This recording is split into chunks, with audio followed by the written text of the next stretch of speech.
If you've worked on your wealth consciousness and you really have worked on your limiting beliefs around money and you're still not seeing it come into your life, this might be why. So the way this whole thing works is that our soul comes down into a physical body, and there's usually one of about 3 main core issues that our soul has agreed to kind of go through, learn lessons, and expand in this world. Now, one of those is money, prosperity, abundance. And that is something that was my big issue to transform in this life. So I understand. I understand what it feels like to feel like, hey, I get the whole concept of abundance and law of attraction. Hey, I've worked on my wealth consciousness and figured out my different beliefs. So how come I can only reach a certain level of abundance, prosperity, and then something happens to mess it up? In today's video, I want to help you discover what might be your little sneaky things that you wouldn't even believe is keeping money from being in your life. Because I was really shocked when I learned what actually was the cause of me reaching a certain level and never being able to break free from it. So let's get started. So I'm quickly going to share my 2 things that were sabotaging my wealth increase, and then I'm going to guide you through a couple of questions that just really hit to the core so you can understand and truly have an aha moment of what is going on. So one of the first things I did was I tuned into my body, and I was like, what does it feel like? How does it react when I think about money, lack of money, getting money? Like, what are the physical sensations in my body? And that is very telling. And what I realized in my body was a feeling right in the solar plexus of, and I'm like, what is that? Now, I have a whole process of going into that, but just for brevity's sake, I realized that there was a sense of safety that I did not have around that amount of wealth that I was wanting to call in. And what I realized was the first time that I ever had a feeling of being unsafe when I was full of abundance is when I was 8 years old. Now, my parents have always loved really big houses. And so for them, that was something they prioritized in their life. So my dad built this really big house, 3,500 square feet. And it was just beautiful. And I loved having people over and sharing it and having fun. Now, one day there was a couple of neighborhood kids who I had never really played with before, but I invited them over and we had so much fun. And then the next day was school, and after school was the most joyous day because we were going to get my brand new puppy. So we went to go get my puppy, and when I brought him home, I was just like full of joy and happiness. And then my family realized that our home had been broken into. Now you go from this feeling like everything's right in the world to fear. That is very jarring to the system. And when you're a little kid and you don't feel safe in your home, the feelings that went in my body, I noticed were exactly what I was feeling when I tuned into my body around money. So my head, my brain attached that emotion of fear and, oh God, it's not safe to be wealthy because people will steal from you, people will take from you. And that locked in, and voila, that was a core belief that led me in my life. And so anytime I would get to a certain level, and that next level was going to be associated with, expansiveness, something happened.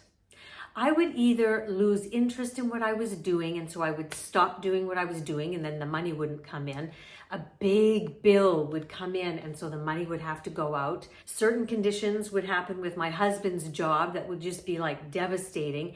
And so all of these things would happen, and you're like, oh, life's happening to me. Actually, we are creating our reality. Now, the other thing I did when I tuned into my mental layer was that I realized that the stories and thoughts that were going through my mind around money were, if you have all the money and you can do whatever you want, you can buy whatever you want, you can enjoy everything you want, aren't you gonna get bored?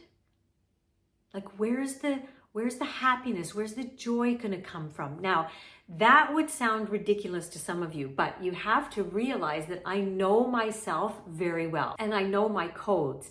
And my code is that I am a life path 4 with an astrological sign of Capricorn. Those two things in my coding make me a worker. That is my identity. That is what makes me come alive, makes me feel like I have a purpose.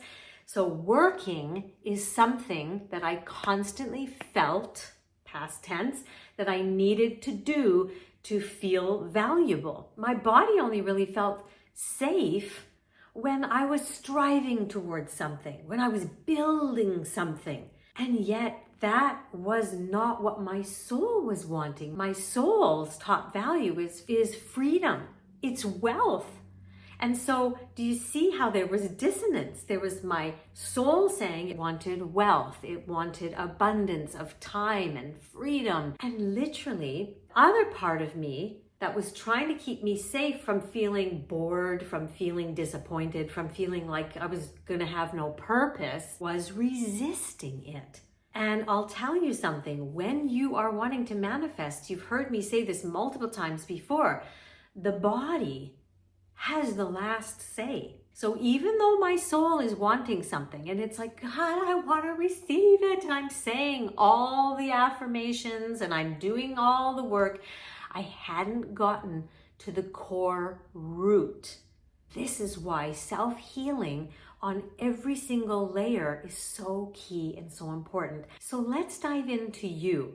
Get a piece of paper and a pen or pencil and write these questions down, because these are going to reveal why perhaps your money has not shown up in your life yet, even though you've been trying everything. Close your eyes now and listen to my words. If your life became easier, if money arrived more effortlessly, where you didn't have to do much, what do you feel in your body now? Is there any kind of tightness? Is there a restlessness?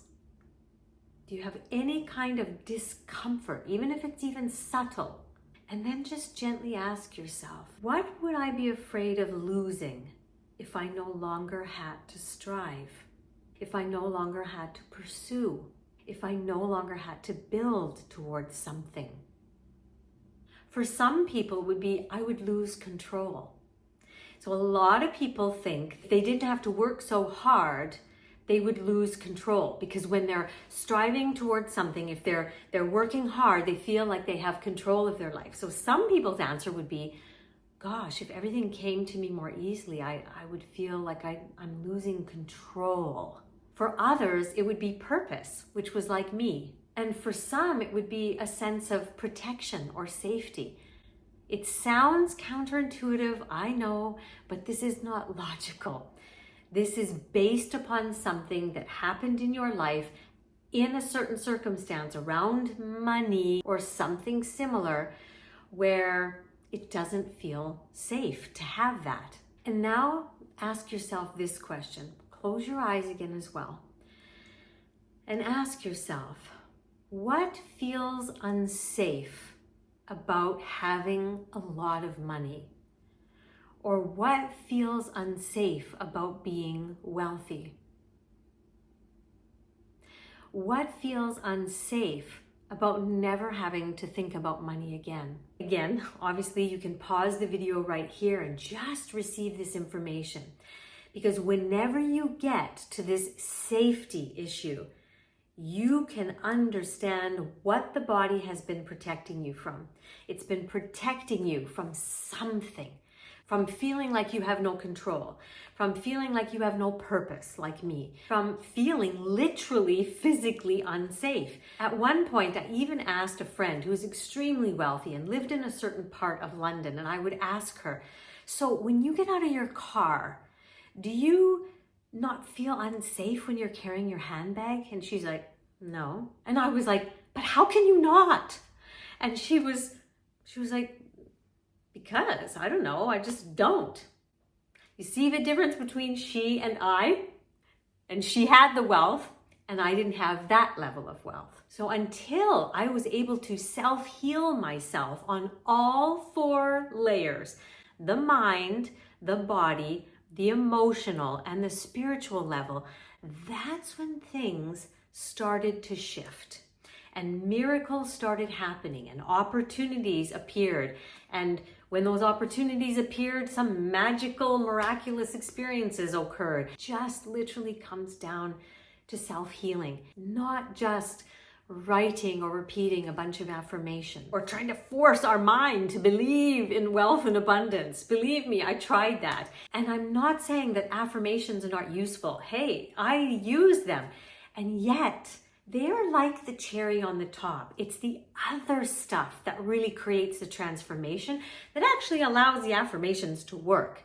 Or you would have to do affirmations for a really long time for it to start overriding your wiring system. But I'll tell you something, I always say this, the body has the last word on whether it's gonna open or whether it's gonna stay closed. And if you want to open to be able to receive and to be able to hold on to what you have manifested, then you need to do the self-healing work. It's not optional, to be very honest. And if any of you say, okay, that's it, I am ready for this, this is my year, I'm going to learn how to do this, I really recommend you start with my Self-Healing That Sticks masterclass. I have incredible reviews on this masterclass because I laid it out so beautifully and so simply of how you create your reality and how you rewire your system, okay? So I will put the link for that in the description box below.